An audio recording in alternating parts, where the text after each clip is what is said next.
Bueno, damos inicio a esta capacitación del 19 de julio. Sergio Hidalgo. Mi nombre es Sergio Hidalgo, soy el auxiliar de Sistemas Integrados de Gestión del área de Seguridad y Salud en el Trabajo de la empresa NG Servicios. Bueno, la primera capacitación del día de hoy va a ser lo que viene siendo la señalización.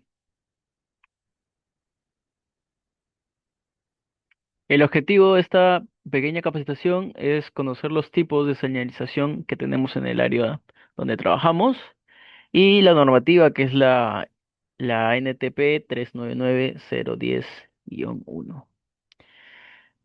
Pequeña definición, se define la señalización de seguridad y salud en el trabajo como aquella indicación que proporciona una información relativa a seguridad o salud en el trabajo. La importancia de esto, la utilización de la señalización de forma adecuada en el campo de prevención de riesgos laborales tiene como principales objetivos llamar la atención de los colaboradores sobre la existencia de determinados riesgos, prohibiciones u obligaciones, además de alertar a los colaboradores cuando se produce una situación de emergencia.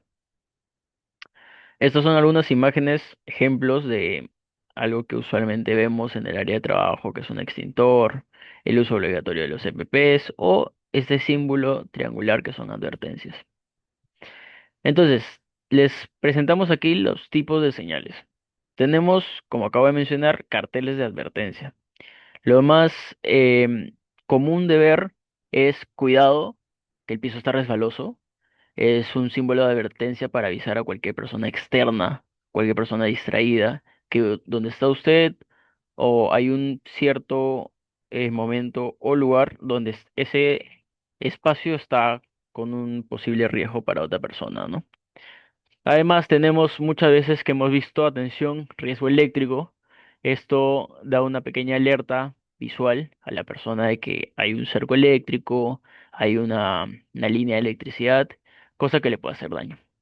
También tenemos señales de prohibición. Muchas veces hemos visto en aeropuertos el, el- la señal que dice prohibido tener armas. Tenemos también en el mismo aeropuerto, pues temas de prohibido ingresar objetos punzocortantes, que son cuchillos, tijeras, inclusive alcohol, para pasar líneas de seguridad. Muy común verlo el tema de prohibido fumar dentro de establecimientos o pequeños lugares cerrados. Y ahora se ha impulsado bastante el hecho en plena ciudad, en plena calle, que esté prohibido el uso de usar bocinas, lo cual es muy molesto para muchas personas y también existen personas que les causa un daño aún mayor. También tenemos carteles de obligación. Los de obligación son los que usualmente vemos para el tema de los EPPs.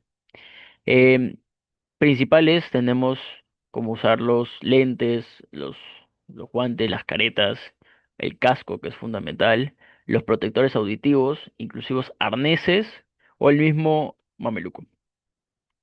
Acá viene una parte importantísima y son los carteles de evacuación y emergencia.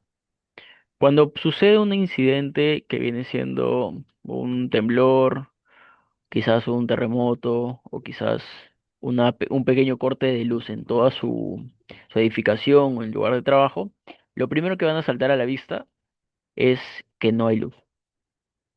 Entonces, lo segundo que salta es el fluorescente de estos carteles de evacuación, de emergencia, que te van a mostrar dónde están las salidas, para qué lado ir, para qué lado bajar, cuáles son las salidas para discapacitados y cuál es una salida de emergencia, cuál es salida cortafuego, entre otras cosas. Inclusive te van a mencionar cuál es el punto, como decirle, columna de seguridad o algo así. Entonces, finalmente tenemos un caso práctico y tenemos que la empresa Nouse, dedicada al servicio de limpieza en centros comerciales, realiza labores en el sótano de un centro comercial, donde se almacena temporalmente material de limpieza, herramientas y residuos. Durante una jornada, un operario nuevo resbala y cae en una zona húmeda no señalizada, sufriendo una torcedura de tobillo. Al revisar el lugar, se observa que no había ningún cartel de advertencia visible, ni conos, ni señal de piso mojado, etc. pese a que se estaba trapeando momentos antes. Entonces, nos hacemos esta pregunta: ¿cuál fue el principal error en cuanto a la señalización de seguridad? La primera podría ser: no se capacitación adecuadamente al operario sobre el uso de EPP. También podría ser: se usaron carteles de advertencia, pero no eran del tamaño adecuado, cosa que podría limitar la vista o posibilidad de advertencia. La C podría ser: no se colocó señalización preventiva temporal en una zona de riesgo. Y la D: el operario no informó el incidente a su supervisor inmediato. Entonces, en este caso, como bien dice el caso, la respuesta es la C, porque no se colocó la señalización preventiva temporal en una zona de riesgo. Entonces, siempre tratemos de hacerlo, pese a que nos tome un poco más de tiempo ir a buscarlo o no tengamos a la mano el instrumento, que usualmente es un pequeño cartel. Hay que hacerlo porque siempre pueden pasar estas cosas, por más distraídos o distraídas que estemos, estas cosas pasan. Entonces, esto es lo mejor que podemos hacer para prevenirlo. Entonces, ahora vamos a pasar con el siguiente y es... uy, un momentito, por favor. Acá, ya. Entonces, tenemos también la segunda capacitación, que es el efecto invernadero y sus consecuencias como el calentamiento global. Entonces, tenemos, ¿qué es? ¿Qué es el efecto invernadero? Es un fenómeno natural que permite que la Tierra mantenga una temperatura adecuada para que la vida funcione así. Tenemos, la radiación solar llega a la Tierra, parte de esa energía es absorbida y el resto es reflejada hacia el espacio como un efecto rebote. Los gases de efecto invernadero, como el dióxido de carbono, el metano y óxidos de nitrógeno, atrapan parte de esa energía. Esto es normal y necesario sin el efecto invernadero. La Tierra sería demasiado fría para la vida. Entonces vamos a ver un pequeño video. Uy, turururu. Un momentito, por favor.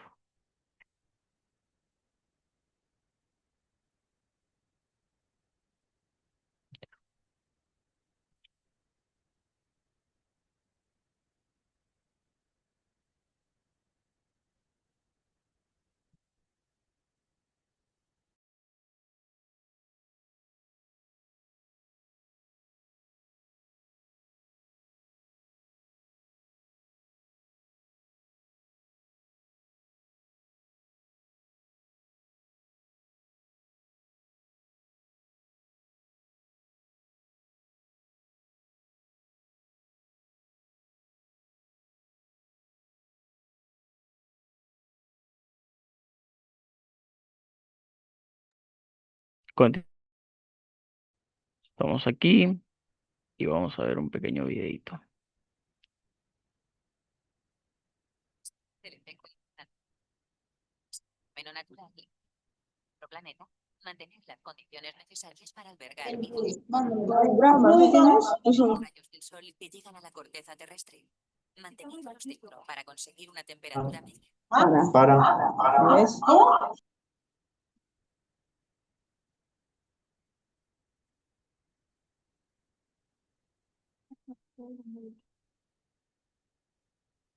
Grados. Si la atmósfera no atrapara ninguno de estos rayos que rebotan en la superficie, la temperatura media de la Tierra sería de menos 18 grados. La atmósfera está compuesta por diversos gases naturales, siendo el nitrógeno, el oxígeno y el argón los que constituyen el 99,93% del total. Sin embargo, son otros gases como el vapor de agua, el dióxido de carbono, el metano, el óxido de nitrógeno y el ozono los que tienen una mayor incidencia en el efecto invernadero. Además, en la atmósfera también están presentes gases artificiales llamados clorofluorocarbonos. En la proporción adecuada, estos gases cumplen su cometido, pero al aumentar su concentración por obra del hombre, la atmósfera retiene más calor del necesario, provocando el aumento de las temperaturas, el deshielo de los polos, la desertificación, incendios, tormentas e inundaciones. ¿Por qué aumentan los gases de efecto invernadero? Hay tres razones principales. La quema de combustibles fósiles como el petróleo, carbón y gas natural. La deforestación de bosques y destrucción de ecosistemas marinos que absorben el dióxido de carbono. Y el aumento de una población que cada vez consume más recursos naturales. Ahora que ya sabes cuál es la causa del problema, puedes ayudar a reducir la emisión de gases de efecto invernadero. ¿Y tú? ¿De qué manera luchas contra el cambio climático?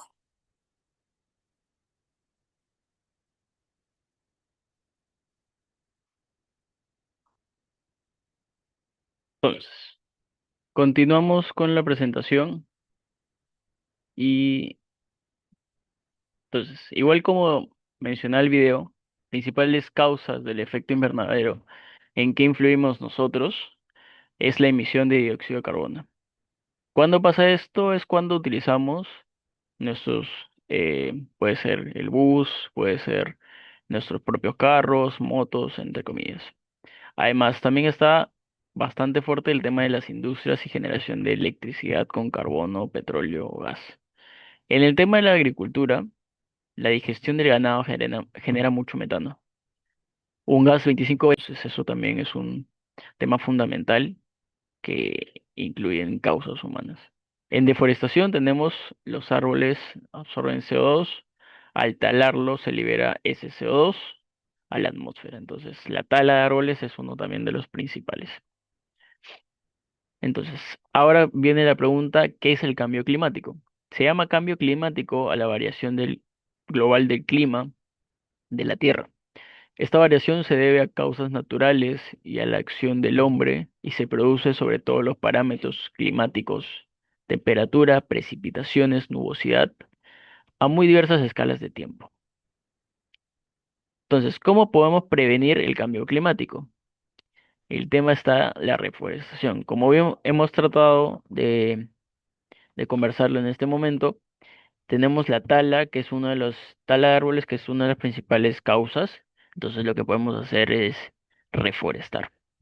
Además, también tenemos el tema de reducir la huella de carbono.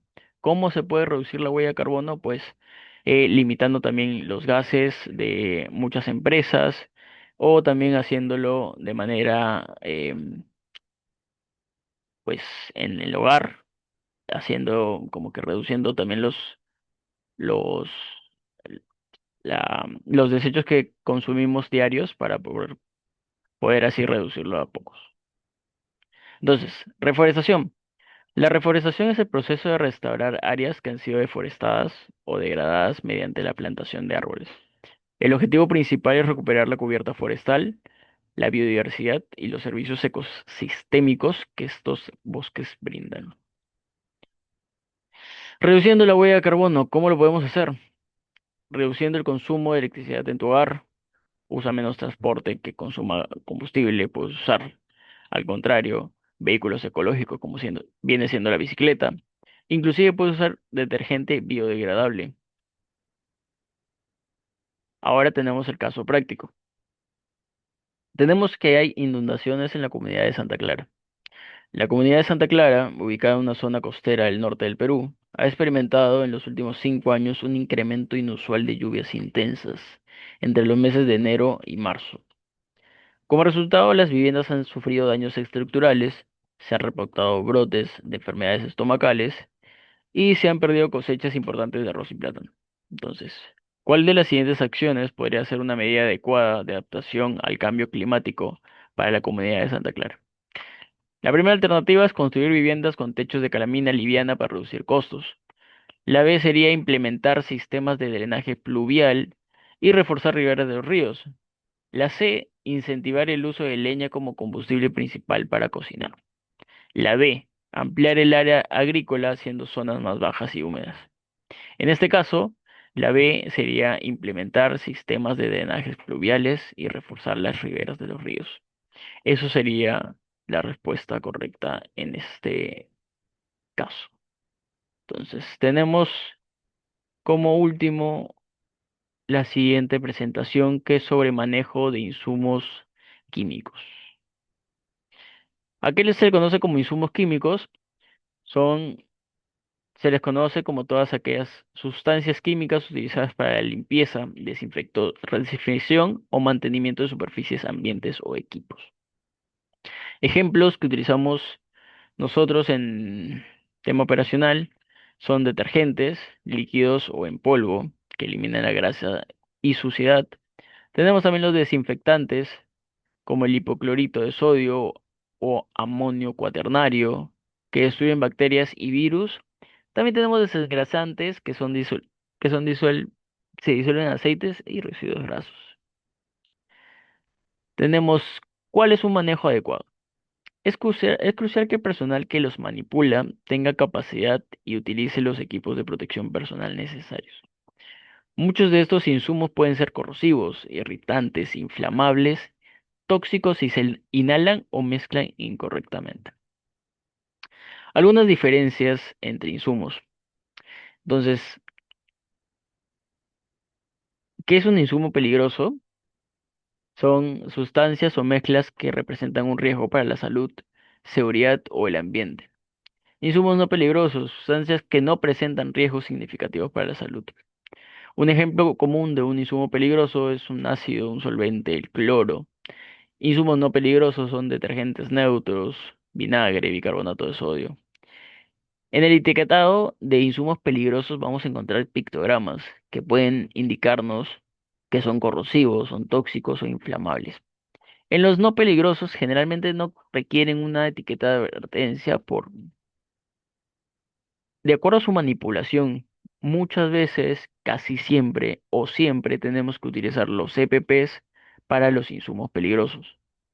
En los insumos peligrosos también debemos usarlos, pero requiere menos precaución ya que no tiene tantos efectos secundarios.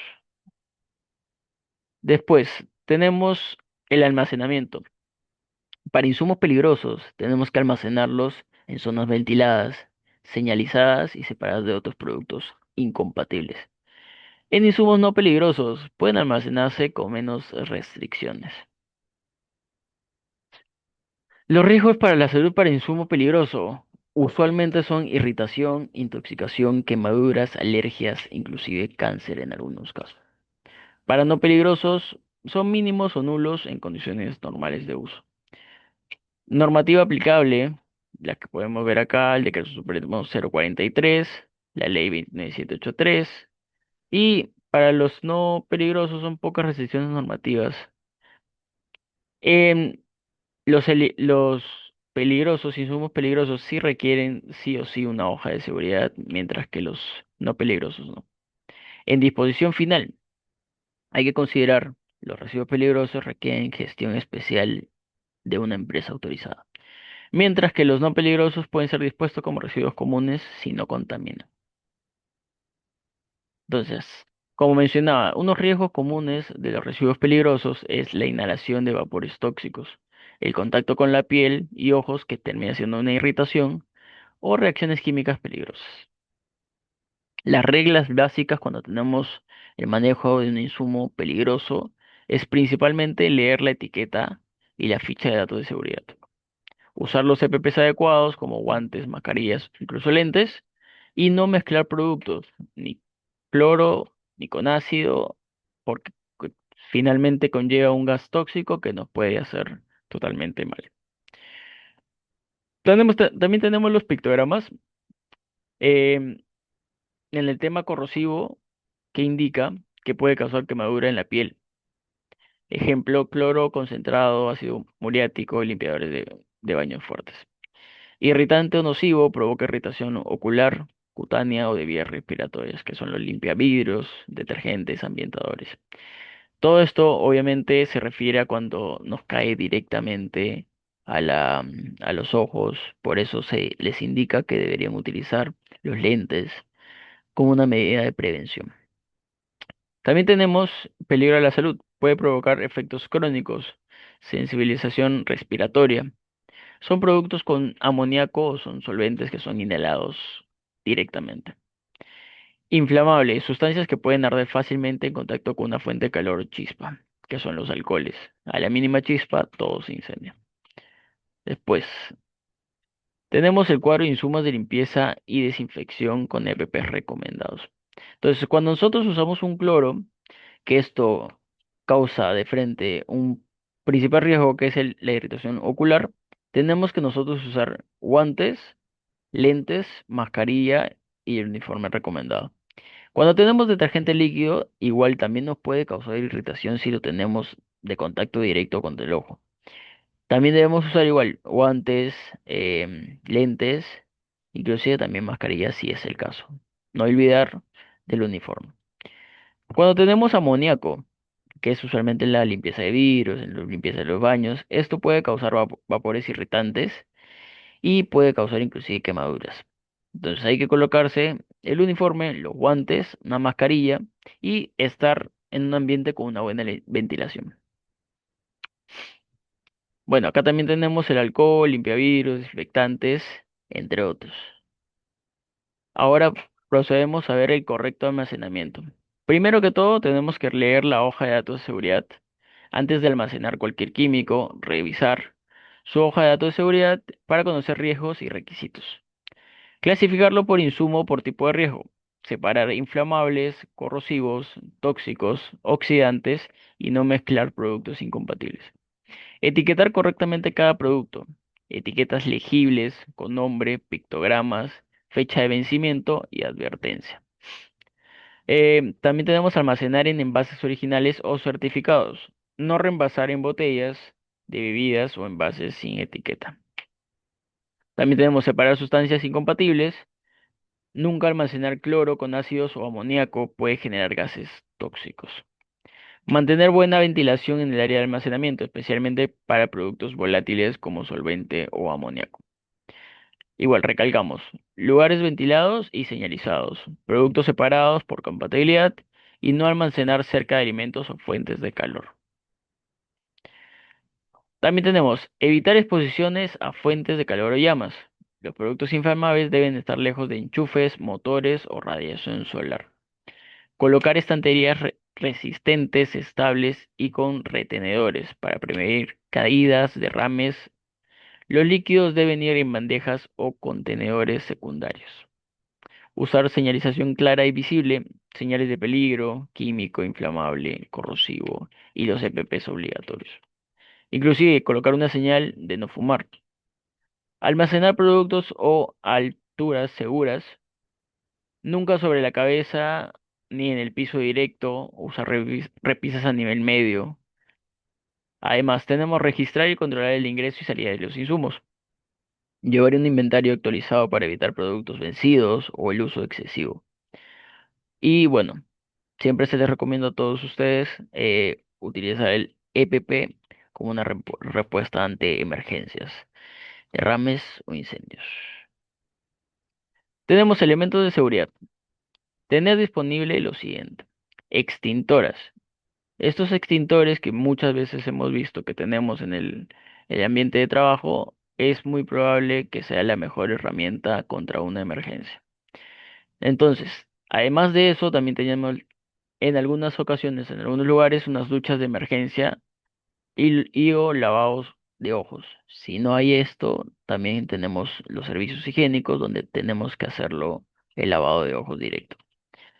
Además, señalización clara de zonas de riesgos y rutas de evacuación.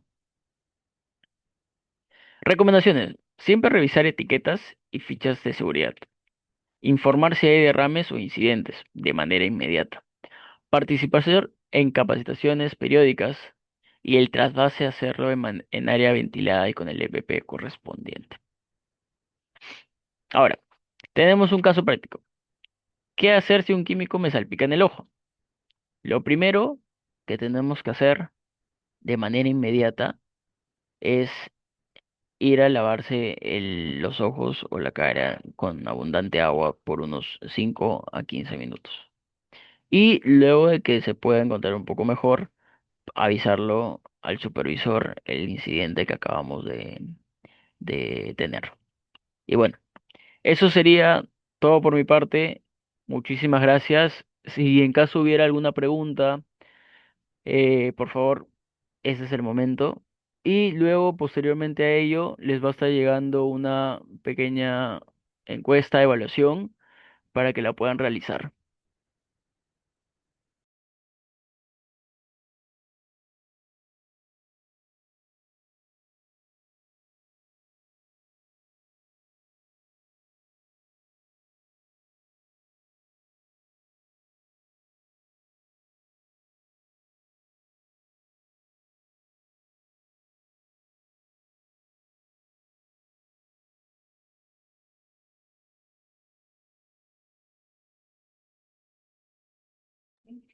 De igual forma, sus preguntas o algún caso que hayan tenido ustedes lo pueden realizar a través del chat.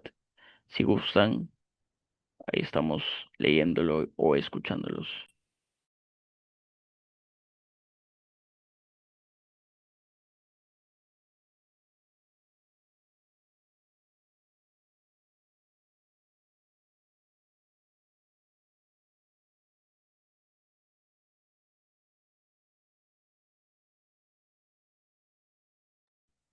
Bueno, estimados, muchísimas gracias por prestar atención y participar de esta capacitación.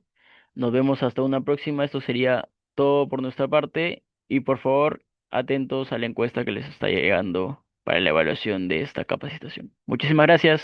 Buen día.